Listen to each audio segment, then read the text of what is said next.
দর্শক সবাইকে আমন্ত্রণ জানাচ্ছি জাগো নিউজের নিয়মিত আয়োজন জাগো স্বাস্থ্য কথায়। আপনাদের সাথে আছি আমি তাসলিমা তিথি। আমাদের এই অনুষ্ঠানে আধুনিক চিকিৎসা বিজ্ঞানের দক্ষ চিকিৎসকরা উপস্থিত থাকেন। দর্শক, হৃদরোগ একটি বহুল প্রচলিত শব্দ এবং এই রোগে আক্রান্ত হচ্ছেন অনেকেই। আগে হৃদরোগ বললে মনে হতো যে এটি বয়স্ক মানুষদের রোগ, কিন্তু বর্তমানে 20 কিংবা 30-এর কোঠায়ও অনেক তরুণরা এই রোগে ভুগছে। আজকের আলোচনার বিষয় হৃদরোগ নিয়ে কথা বলবো আজকে আমরা, এবং এই বিষয়ে আলোচনার জন্য আমাদের সাথে উপস্থিত আছেন ডাক্তার অর্ণব কুমার চৌধুরী, যিনি একজন হৃদরোগ বিশেষজ্ঞ, কনসালট্যান্ট, জাতীয় হৃদরোগ ইনস্টিটিউট। চলে যাচ্ছি তার কাছে। আপনাকে আমন্ত্রণ। কেমন আছেন? ভালো আছি দিদি, আপনাকে ধন্যবাদ। যেমনটি আমি বলছিলাম, এই যে তরুণদের হৃদরোগ, এটি নিয়ে কিন্তু অনেকেই ভুগছে। আপনার কাছে প্রথম যে প্রশ্নটি থাকবে, তরুণ বলতে আসলে আমরা কাদেরকে বোঝাচ্ছি? কত বছর থেকে কত বয়সের মানুষকে বোঝাচ্ছি? খুব গুরুত্বপূর্ণ। আসলে আপনি যেটা প্রথমে ইন্ট্রোতে বলেছেন যে হার্ট অ্যাটাক আসলে বয়স্কদের রোগ, কিন্তু আমরা প্র্যাকটিক্যালি এখন যে পেশেন্টরা পাচ্ছি তাতে দেখে আপনি অবাক হয়ে যাবেন যে কত কম বয়সে আসলে হার্ট অ্যাটাকটা হতে পারে। তো বইয়ের ভাষায় যদি আমরা বলি যে 40 অথবা 40 বছর বয়সের নিচে যদি কোনো মানুষের হার্ট অ্যাটাক হয়ে থাকে সেটাকে আমরা বলবো তরুণ বয়সে হার্ট অ্যাটাক। আরেকটা ডেফিনেশনে বলা হয়েছে যে 30 বছর বা 30 বছর বয়সের নিচে যদি হার্ট অ্যাটাক হয়ে থাকে সেটাকে আমরা বলবো খুব তরুণ বা ভেরি ইয়াং হার্ট অ্যাটাক বা ভেরি ইয়াং এমআই, অর্থাৎ খুব কম বয়সে হার্ট অ্যাটাক।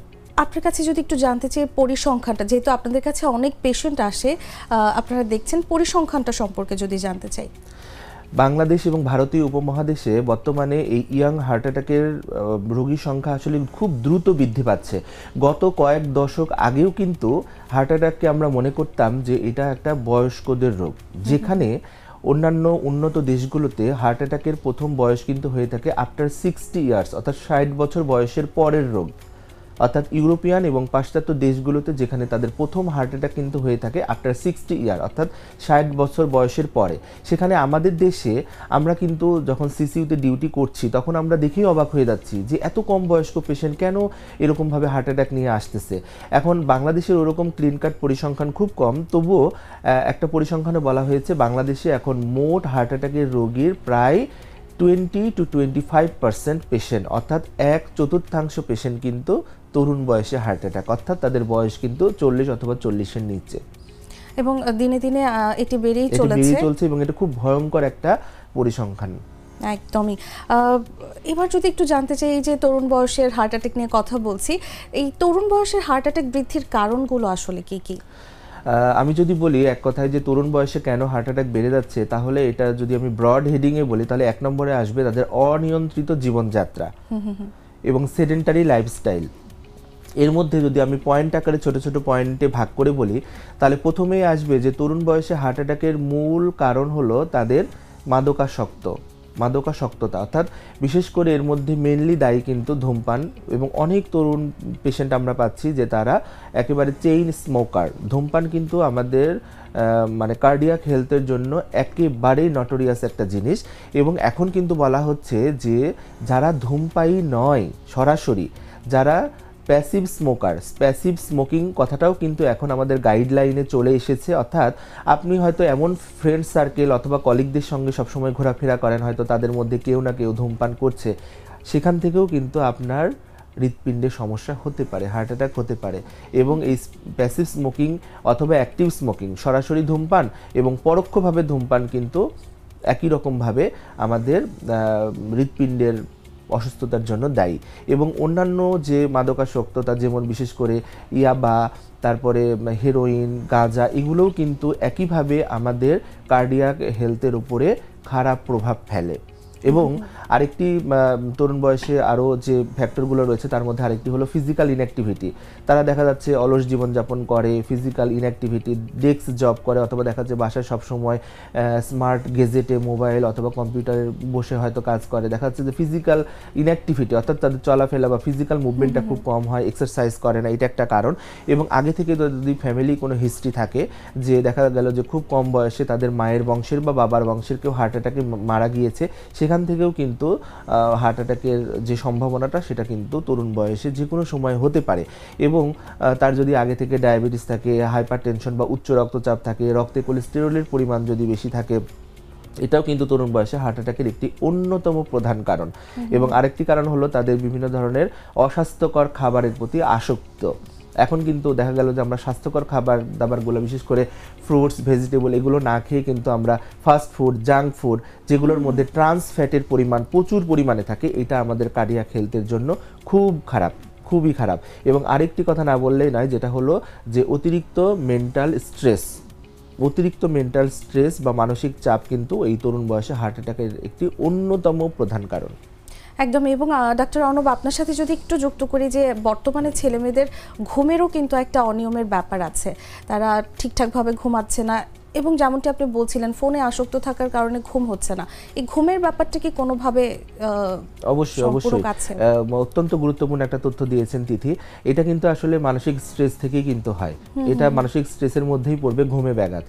আগে কিন্তু বলা হতো যে একজন পূর্ণাঙ্গ সুস্থ ব্যক্তির কিন্তু 6 ঘন্টা টানা ঘুম হলে হবে, টানা 6 ঘন্টা ঘুম। এখন কিন্তু আমাদের যে গাইডলাইনগুলো আমরা ফলো করি সেখানে কিন্তু বলা হচ্ছে 7 থেকে 8 ঘন্টা, মানে আরও টাইমটা বাড়িয়ে দেওয়া হয়েছে। কিন্তু আমরা দেখা যাচ্ছে যে 6 ঘন্টা তো দূরের কথা, আমাদের ঘুম অনেকের দেখা যাচ্ছে যে আমি মানে ইদানিং কিছু পেশেন্ট পাচ্ছি যারা একদম ক্রনিক্যালি, মানে দিনের পর দিন তারা ঘুমায় না, দিনের পর দিন। আমি বলতে পারবো গত 1 সপ্তাহের মধ্যে আমি এই রকমই পেশেন্ট পেয়েছি প্রায় 4 থেকে 5 জন।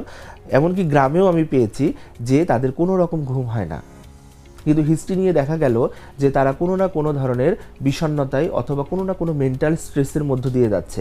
আবার এরকমও অনেক ব্যক্তি রয়েছে যাদের কোনো মেন্টাল স্ট্রেস নাই, তারপরেও তাদের রাতে ঘুম হচ্ছে না। এটার জন্যও কিন্তু বিভিন্ন ধরনের ফ্যাক্টর দায়ী। তার মধ্যে একটি হলো যে সন্ধ্যার পরে আমরা অনেকেই দেখা যাচ্ছে চা কফি বেশি করে খাই, দেখা গেল যে 8টা 9টা 10টার দিকে অনেকে কফি খায়, রাতে খাবার পরেও অনেকে কফি খায়, এটা একটা কারণ। আরেকটি কারণ হলো যে তাদের মানসিক বিষণ্ণতা বা স্ট্রেসফুল কন্ডিশন, এগুলো একটা কারণ। আরেকটা কারণ হলো যে ওই আপনি যদি সন্ধ্যার দিকে জাঙ্ক ফুড খান, এগুলোর মধ্যে বিভিন্ন ধরনের কেমিক্যাল থাকে যেগুলো আমাদের ঘুমে ব্যাঘাত সৃষ্টি করে। এবং অন্যতম প্রধান কারণ হলো স্মার্টফোন অথবা স্মার্ট গেজেটে আসক্ত হওয়া। আমরা যখন রাতে ঘুমাতে যাওয়ার আগে আমাদের মানে মোবাইলটাকে অনেক বেশি স্ক্রল করতে থাকি, ওই যে বিভিন্ন ধরনের যে ভিডিওগুলো বা বিভিন্ন ধরনের রিলস আমরা দেখি, এগুলো আমাদের মস্তিষ্ককে অনেক বেশি উদ্দীপিত করে, উত্তেজিত করে এবং মস্তিষ্ক থেকে তখন এক ধরনের কেমিক্যাল রিলিজ হয়, এন্ডরফিন, ডোপামিন, সেরোটোনিন, যেগুলো আমাদেরকে মানে ঘুম আসতে বাধা প্রদান করে। এবং আপনি যে বিষয়গুলো বলছিলেন, আমার মনে হয় যে ঘুম, খাওয়া দাওয়া একটা আরেকটার সাথে ওতপ্রোতভাবে জড়িত আছে। একদিক দিয়ে কম হলে হয়তো এদিকে ব্যাঘাত ঘটছে। অবশ্যই। ডক্টর অর্ণব, এবার যদি বলি যে এখনকার ছেলেমেয়েরা কিন্তু জিমে আসক্ত হয়ে যাচ্ছে, তারা জিম করছে এবং এটি অবশ্যই অনেক ভালো, শরীরের জন্য শারীরিক ব্যায়াম করা জরুরি, কিন্তু অতিরিক্ত জিমটা কি হার্ট অ্যাটাকে কোনো ঝুঁকি বাড়ায় কিনা? কারণ ছেলেমেয়েরা চাচ্ছে তাদেরকে একটু সুন্দর লাগুক, ফিট থাকুক তারা, তো এটার জন্য তারা অতিরিক্ত জিমে আসক্ত হয়ে যাচ্ছে। এই ব্যাপারটি নিয়ে কি বলবেন? অত্যন্ত গুরুত্বপূর্ণ। এটা আসলে আমাদের মধ্যে হয়তো একটা ইয়াংদের মধ্যে একটা ক্রেজ হিসাবে আপনি বলতে পারেন বর্তমানে, কিন্তু আসলে কার্ডিয়াক সুস্থতার জন্য কিন্তু জিমের কথা বলা হয় নাই। এখানে গাইডলাইনগুলোতে বলা হয়েছে যে সপ্তাহে 5 দিন অথবা প্রতিদিন যদি আপনি মিনিমাম আধা ঘন্টা অথবা সপ্তাহে 150 মিনিট আপনাকে মাইল্ড টু মডারেট এক্সারসাইজ করলেই হবে। মাইল্ড টু মডারেট এক্সারসাইজ বলতে কি বোঝায়? যেমন হালকা জগিং, একটু জোরে হাঁটা, সাইক্লিং মানে সাইকেল চালানো 15 থেকে 20 মিনিট, অথবা একটু সাঁতার কাটা, এগুলো কিন্তু খুবই ভালো এক্সারসাইজ। এই কাজগুলো যদি আপনি করেন তাহলেই কিন্তু এটা আপনার কার্ডিয়াক সুস্থতার জন্য ভূমিকা রাখবে। কিন্তু এটা নেসেসারি না যে বা এটা মাস্ট ডু করতেই হবে, আমাকে জিমে যেতে হবে, অনেক বেশি ওয়েট লিফটিং করতে হবে, এটা কিন্তু না। জিমে যাওয়ার আগে অবশ্যই কিন্তু আপনাকে কার্ডিয়াক চেক আপ করে তারপরে যেতে হবে। আপনার আগে থেকে প্রি এক্সিস্টিং কোনো সমস্যা আছে কি না সেটা আপনি না দেখে গিয়ে হঠাৎ করে দুর্ঘটনা ঘটার সম্ভাবনা অনেক বেশি থাকে। যেমন আপনাকে জিমে ভর্তি হওয়ার আগে অবশ্যই একটা ইসিজি, ইকো এবং স্ট্রেস এক্সারসাইজ, যেটাকে ইটিটি আমরা বলি, এক্সারসাইজ টলারেন্স টেস্ট, অর্থাৎ আপনার শরীর কতটুকু চাপ নিতে পারবে, কতটুকু ওজন আপনি নিতে পারবেন, এটা কিন্তু আপনাকে আগে থেকে যেতে হবে। কতদূর পর্যন্ত আপনি এক্সারসাইজ করতে পারবেন এটা কিন্তু আপনাকে জেনে যেতে হবে। আপনার হার্ট কতটুকু ওয়ার্ক লোড নিতে পারবে সেটা আপনাকে জেনেই কিন্তু ওয়েট লিফটিংটা করতে হবে। অর্থাৎ এইটা যদি না জেনে যায় তাহলে কিন্তু আমাদের দুর্ঘটনা ঘটার সম্ভাবনা অনেক বেশি থাকে। এবং 4 ক্যাটাগরির পেশেন্ট আছে যাদের জিমে যাওয়ার আগে অবশ্যই কিন্তু তাদেরকে সতর্কতা অবলম্বন করতে হবে। 1 নম্বর হলো 40 ঊর্ধ্ব বয়স্ক ব্যক্তিদের জন্য জিমে যাওয়ার জন্য অবশ্যই তাকে কার্ডিয়াক চেক আপ করতে হবে। আগে থেকে যাদের পারিবারিক হিস্ট্রি আছে, যাদের হার্টের সমস্যা আছে, এরকম পারিবারিক হিস্ট্রি আছে, অর্থাৎ পরিবারের কেউ হঠাৎ করে সাডেন কার্ডিয়াক অ্যারেস্টে মারা গেছে, হঠাৎ করে কোনো সমস্যা ছাড়াই হঠাৎ করে দেখা গেল যে তার পরিবারের মায়ের বংশের বা বাবার বংশের কেউ হঠাৎ করে কোনো একটা কারণে মারা গিয়েছিল, এই ধরনের ব্যক্তির ক্ষেত্রে অবশ্যই জিমে যাওয়ার ক্ষেত্রে সতর্কতা অবলম্বন করতে হবে। যাদের আগে থেকে ডায়াবেটিস, উচ্চ রক্তচাপ, রক্তে কোলেস্টেরলের পরিমাণ বেশি এবং এই পারিবারিক হিস্ট্রি আছে, তাদের ক্ষেত্রে অবশ্যই জিমে যাওয়ার আগে একটা কার্ডিয়াক চেক আপ করে যেতে হবে। এবং যারা প্রথম জিম করতে যাচ্ছে তাদের ক্ষেত্রেও কার্ডিয়াক চেক আপ করে যাওয়া উচিত। একদমই, খুবই গুরুত্বপূর্ণ তথ্য দিয়েছেন। এবং বর্তমান তরুণরা কিন্তু খুবই অ্যাডভেঞ্চার প্রিয়, তারা দেখা যাচ্ছে পাহাড় থেকে লাফ দিচ্ছে, আকাশ থেকে লাফ দিচ্ছে। তো এক্ষেত্রে হার্ট অ্যাটাকের কতটুকু? এটা আসলে হার্ট অ্যাটাক না, এটাকে হবে কার্ডিয়াক অ্যারেস্ট। হঠাৎ করে আমি যখন অনেক রোমাঞ্চকর, অনেক উত্তেজনাকর কোনো কাজ করতে যাব, যেমন আমি এখানে কথা বলতেছি, হঠাৎ করেই কিন্তু আমার হার্ট কিন্তু স্টপ হয়ে যেতে পারে। হার্ট অ্যাটাকটা বলতে আমরা কি বুঝি? হার্টের ভিতরে কিন্তু গুরুত্বপূর্ণ 2টি লাইন রয়েছে, একটি হলো রক্তের লাইন এবং আরেকটি হলো ইলেকট্রিক্যাল লাইন। যেমন আমরা এখন এই সেটে বসে কথা বলছি, প্রোগ্রামটা করছি, হঠাৎ করে কিন্তু ইলেকট্রিসিটি চলে যেতে পারে। ইলেকট্রিসিটি চলে যাওয়ার কি কোনো টাইম টেবল আছে? চলে যেতেই পারে। হয়তো এখানে কোনো ব্যাকআপ লাইন আছে যেটা হয়তো সাথে সাথেই চালু হয়ে যেতে পারে। হার্টের মধ্যে এরকম একটা ইলেকট্রিক্যাল সার্কিট রয়েছে। এটা কিন্তু হঠাৎ করে যে কোনো কারণে অথবা প্রি এক্সিস্টিং কোনো সমস্যার কারণে হঠাৎ করেই কিন্তু বন্ধ হয়ে যেতে পারে। সেটাকে আমরা বলি কার্ডিয়াক অ্যারেস্ট। হঠাৎ করেই হার্ট বন্ধ হয়ে যেতে পারে এবং একজন সম্পূর্ণ সুস্থ ব্যক্তিরও হতে পারে। কিছুদিন আগে আমরা কিন্তু একটা ভিডিও দেখেছি যে একজন তরুণী স্টেজে কিন্তু নাচ করতে গিয়েছিলেন, হঠাৎ করে উনি অজ্ঞান হয়ে পড়ে যান এবং দেখা যায় কিছুক্ষণ পরে কিন্তু তিনি মারা যান। পরে আমরা জেনেছি যে তার কার্ডিয়াক অ্যারেস্ট হয়েছিল। কার্ডিয়াক অ্যারেস্ট আর হার্ট অ্যাটাক কিন্তু আলাদা দুইটা এন্টিটি। হার্ট অ্যাটাক সেটা হলো হার্টের রক্তনালীর কোনো একটা অংশ সম্পূর্ণরূপে বন্ধ হয়ে গেলে হার্ট অ্যাটাক হয়। হার্ট অ্যাটাকের চিকিৎসার জন্য আপনি টাইম পাবেন, কিন্তু হার্ট অ্যারেস্ট যেটাকে আমরা বলি কার্ডিয়াক অ্যারেস্ট, এটার জন্য কিন্তু খুব বেশি টাইম আপনার হাতে থাকবে না। যেখানেই কার্ডিয়াক অ্যারেস্ট হোক না কেন আপনার হাতে কিন্তু টাইম মাত্র 4 মিনিটস, 4 মিনিট। এই 4 মিনিটের মধ্যে যদি আপনার বন্ধ হয়ে যাওয়া হার্টকে যদি আপনি চালু করতে না পারেন, তাহলে কিন্তু আমাদের ব্রেনে রক্ত সঞ্চালনের অভাবে পার্মানেন্ট ড্যামেজ হয়ে যায় এবং আসলে ওই ব্যক্তিটির মৃত্যু ঘটে। তাহলে এই সমস্যা থেকে উত্তরণের জন্য আমাদেরকে অবশ্যই কার্ডিয়াক অ্যারেস্ট হয়েছে কিনা একটা ব্যক্তির সেটাকে ডায়াগনোসিস করতে জানতে হবে সব ব্যক্তির। এখানে কিন্তু ডাক্তারের কিন্তু খুব বেশি রোল নাই, কারণ আপনার যে কোনো জায়গায় হতে পারে। আমি এখানে বসে প্রোগ্রাম করছি, আমার এখানে হতে পারে, রাস্তাঘাটে হতে পারে। আপনার হাতে কিন্তু মাত্র টাইম 4 মিনিট। 4 মিনিটের মধ্যে আপনি হসপিটালে কিভাবে যাবেন? 4 মিনিটের মধ্যে আপনি ডাক্তারের কাছে কিভাবে যাবেন? আপনাকে অবশ্যই কার্ডিয়াক মেসেজ, যেটাকে আমরা বলি সিপিআর বা কার্ডিও পালমোনারি রিসাসিটেশন, এটাকে আপনাকে জানতে হবে। বাইরের দেশে আপনি দেখবেন যে কোনো মুহূর্তে যে কোনো বয়স্ক ব্যক্তির কিন্তু হার্ট অ্যাটাক হতে পারে। তাদের কিন্তু শহরের মধ্যে বিভিন্ন গুরুত্বপূর্ণ জায়গায় কিন্তু শক মেশিন দেওয়া থাকে, এইডি দেওয়া থাকে, এক্সটার্নাল ডিফিব্রিলেটর থাকে। তো ওইটা দিয়ে অনেক সময় যদি আমি ওই ব্যক্তিকে প্রপার শক দিতে পারি, তাহলে কিন্তু তিনি কামব্যাক করতে পারেন। অর্থাৎ আমরা যদি এই হঠাৎ করে বন্ধ হয়ে যাওয়া হৃৎপিণ্ডকে 4 মিনিটের মধ্যে পুনরায় চালু করতে পারি, তাহলে কিন্তু ওই ব্যক্তিটি সম্পূর্ণ সুস্থ হয়ে যাওয়ার সম্ভাবনা থাকে। এটা খুব গুরুত্বপূর্ণ একটা ইনফরমেশন। একদমই, আমার মনে হয় যে প্রত্যেকটা ব্যক্তিরই আসলে এই ব্যাপারগুলো নিয়ে জ্ঞান থাকা উচিত। এবং এই যে কার্ডিয়াক মেসেজ দেওয়ার যে প্রক্রিয়াটা, এটা আমি আসলে একটা প্রোগ্রামের মাধ্যমে আমার খুব ইচ্ছা, এটা আমি একটু প্র্যাকটিক্যালি দেখাতে চাই। এটা কিন্তু জানা উচিত, প্রত্যেকটা মানুষের জানা উচিত। কেউ কোনো মানুষ যদি একটু রিস্ক নিয়ে তাকে যদি কার্ডিয়াক মেসেজটা প্রপারলি দিতে পারে এবং এটা যদি হার্টটা যদি হঠাৎ করে আবার চালু হয়ে যেতে পারে, তাহলেই কিন্তু সেই ব্যক্তিটা পুরোপুরি বেঁচে যাবে উইদিন 4 মিনিটস। ডক্টর অর্ণব, আমরা হার্ট অ্যাটাক এবং কার্ডিয়াক অ্যারেস্ট নিয়ে কথা বলছিলাম। অনেক সময় হয় যে গ্যাসের ব্যথা এবং হার্টের ব্যথা, আমরা এই দুটোতে আসলে পার্থক্য খুঁজে পাই না। তো আমরা কিভাবে বুঝবো যে এটা গ্যাস্ট্রিকের ব্যথা আর একটা যেটা হচ্ছে সেটা হার্টের ব্যথা? এটা ডিফারেন্সিয়েট করার জন্য এটা আমি আমার বিভিন্ন প্রোগ্রামেও বলেছি যে কিছু কিছু পয়েন্ট রয়েছে যে সাধারণত হার্টের ব্যথা এবং বুকের ব্যথাটা কিন্তু সেন্ট্রাল চেস্ট পেনের মতোই মনে হয়। অনেক সময় অনেক ব্যক্তি অ্যাংজাইটিতে ভোগে এবং আমরাও যখন হসপিটালে ডিউটি করি, আমাদের কার্ডিয়াক হসপিটালেও কিন্তু অনেক পেশেন্ট আসে, তখন আমরা পরীক্ষা নিরীক্ষা করে বুঝতে পারি যে আসলে তার এটা গ্যাস্ট্রিকের কোনো সমস্যার জন্য হয়েছিল, এটা আসলে হার্ট অ্যাটাক ছিল না। কিন্তু আপনি কিভাবে বুঝবেন?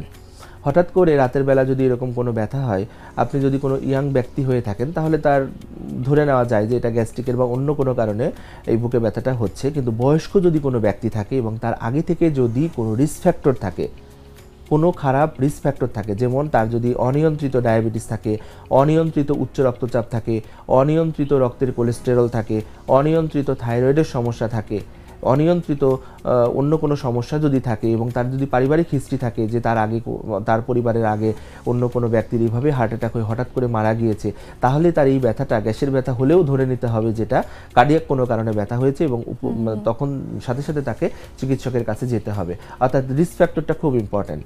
এবং কারো যদি কোনো ধরনের কোনো সমস্যা না থাকে, তার উচ্চ রক্তচাপ নাই, ডায়াবেটিস নাই, রক্তের কোলেস্টেরল নাই, তার থাইরয়েডের কোনো সমস্যা নাই, তার অন্য কোনো রিস্ক ফ্যাক্টর নাই, তাহলে ধরে নেওয়া যেতে পারে এটা অন্য কোনো কারণে সমস্যা হয়েছে। আর গ্যাস্ট্রিকের কারণে যে বুকে ব্যথাটা সাধারণত এটা জ্বালাপোড়া টাইপের হয়ে থাকে এবং অনেক ব্যক্তি এবং আপার অ্যাবডোমিনাল পেনটা হয়ে থাকে, মানে পেটের উপরের পার্টে ব্যথাটা হয়ে থাকে। আর বুকের ব্যথাটা আস্তে আস্তে বুকের ব্যথাটা মানে হার্টের কারণে যে বুকের ব্যথা সেটা কিন্তু সেন্ট্রাল চেস্ট পেন হয় এবং এই পেনটা কিন্তু আস্তে আস্তে গোটা বুকে ছড়িয়ে যেতে থাকে এবং প্রচণ্ড রকম একটা অস্বস্তিতে ভোগে রোগী। আমি উদাহরণস্বরূপ বলতে পারি যে একটা মস্ত বড় হাতির পা যদি একটা মানুষের বুকের উপরে চাপা দিয়ে রাখা হয়, বড় একটা পাথর যদি বুকের ভিতরে চাপা দিয়ে রাখা হয়, তাহলে যে ধরনের অস্বস্তিটা হবে, হার্ট অ্যাটাকের ব্যথাটা কিন্তু ঠিক সেই রকম হয়ে থাকে। এবং এই ব্যথাটা আস্তে আস্তে গলার দিকে যেতে পারে, তার মাড়ি আটকিয়ে ধরে, অথবা তার জ পেইন হতে পারে, ডান হাতের দিকে যেতে পারে, অথবা বাম হাতের দিকে যেতে পারে, অথবা পিঠের দিকে যেতে পারে, অনেক জায়গায় এটা ছড়িয়ে যাবে।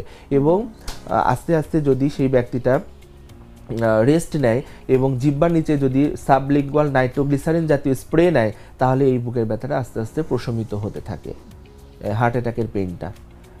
এবং আগে থেকে যদি কারো পিত্তথলিতে পাথর থাকে বা এন্ডোস্কোপি পরীক্ষার মাধ্যমে কেউ যদি পরীক্ষা করে যদি মানে আগে থেকেই যদি জানে যে না আমার পাকস্থলিতে কোনো আলসার রয়েছে, তাদের ক্ষেত্রে ধরে নেওয়া যায় যে এই ধরনের ব্যথা তার গ্যাসের ব্যথা অথবা ওই আলসারের পেন অথবা গল ব্লাডারের স্টোন থাকার কারণে তার পেইনটা হচ্ছে, তারা হয়তো মনে করতে পারেন যে এটা হার্ট অ্যাটাকের পেইন না।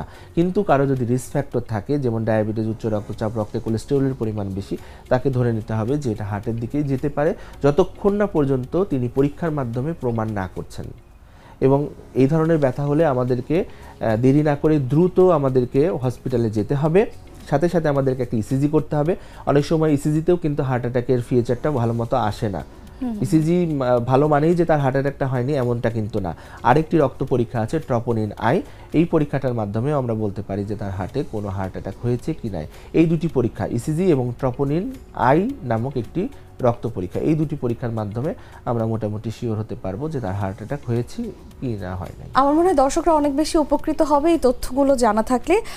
ডাক্তার অর্ণব, তরুণদের যে হৃদরোগ নিয়ে আমরা কথা বলছিলাম, আমাদের আজকের বিষয়, অনেক সময় হয় যে আমরা যেমনটা ভাবি যে হৃদরোগ মানেই বয়স্কদের রোগ, এজন্য কিন্তু তরুণরা ওই পর্যন্ত চিন্তাও করে না যে আমার হৃদরোগ হতে পারে।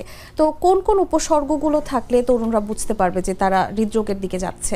খুব গুরুত্বপূর্ণ একটা প্রশ্ন, যে প্রথমেই একটা তরুণকে ভাবতে হবে যে তার শরীরে এই যে নন কমিউনিকেবল যে ডিজিজগুলো, এই যে নন কমিউনিকেবল ডিজিজগুলো, আগে কিন্তু মানুষ মারা যেত কমিউনিকেবল ডিজিজ, যেমন কলেরায় মারা যেত, প্লেগে মারা যেত, চিকেন পক্সে মারা যেত, কিন্তু এই সমস্ত রোগে কিন্তু এখন আর মানুষ মারা যায় না। এখন কিন্তু মানুষ যেগুলোতে মারা যায় সেগুলোকে আমরা বলি নন কমিউনিকেবল ডিজিজ। এগুলোর মধ্যে রয়েছে ডায়াবেটিস, উচ্চ রক্তচাপ, রক্তে কোলেস্টেরলের পরিমাণ বেশি, থাইরয়েডের সমস্যা, ক্যান্সার। এই সমস্যাগুলো কিন্তু এখন প্রকট আকারে দেখা দিয়েছে এবং বর্তমান উন্নত বিশ্বে কিন্তু মানুষ এই ধরনের নন কমিউনিকেবল ডিজিজেই কিন্তু বেশি মারা যায়। তাহলে কোনো একটা মানুষের পারিবারিক যদি হিস্ট্রিতে থাকে যে তার মা অথবা বাবা হৃদরোগে আক্রান্ত, অথবা তাদের বিভিন্ন ধরনের রিস্ক ফ্যাক্টর ডায়াবেটিস, উচ্চ রক্তচাপ, রক্তে কোলেস্টেরলের পরিমাণ বেশি আছে, তাদের কিন্তু এই 20 বছর বয়স পার হওয়ার পর থেকেই কিন্তু তাদেরকে এখন সতর্ক হওয়া উচিত এবং তার শরীরে যাতে এই জিনিসগুলো বাসা না বাঁধে সেই জন্য তাকে কিন্তু এই সময় থেকেই তার লাইফস্টাইলটাকে সেভাবে চেঞ্জ করা উচিত। এবং সে যদি ধূমপায়ী হয় তাকে ধূমপান ছেড়ে দিতে হবে, সে যদি অতিরিক্ত ফাস্ট ফুডে আসক্ত হয় সেগুলোকে ছেড়ে দিতে হবে, সে যদি অতিরিক্ত অলসতায় আসক্ত থাকে সেগুলো তাকে পরিহার করতে হবে। কিন্তু তিনি কিভাবে বুঝবেন? হৃদরোগের মানে যে লক্ষণগুলো এগুলো কিন্তু অনেক অ্যাডভান্স স্টেজে প্রকাশ পায়। অর্থাৎ আপনার রক্তনালীতে যদি 20%, 30%, 40%, 50% ব্লকও যদি থাকে, তাহলেও কিন্তু কোনো লক্ষণ প্রকাশ নাও পেতে পারে যদি না আপনি ভারী কোনো কাজ করতে না চান। অর্থাৎ আমরা অনেক সময় অবাক হয়ে যাই, অনেক পেশেন্টের এনজিওগ্রাম করে যখন আমরা দেখি যে তার হার্টে প্রায় 95% ব্লক, মোর দ্যান 70% ব্লক, কিন্তু তারপরেও তার কোনো লক্ষণ নেই, তখন আমরা অবাক হয়ে যাই। অর্থাৎ হার্ট কিন্তু একটা ম্যাজিক্যাল অর্গান। হার্ট যতক্ষণ সহ্য করতে পারে ততক্ষণ কিন্তু হার্ট নিজেকে সহ্য করে রাখা। অর্থাৎ তরুণদের মধ্যে যে কোনো লক্ষণ প্রকাশ পাবেই এরকম কিন্তু কোনো ব্যাপারটা নেই। অর্থাৎ অনেক সময় হয়ে থাকে অ্যাসিম্পটোমেটিক, সরাসরি তারা কিন্তু হার্ট অ্যাটাক নিয়েই আসে।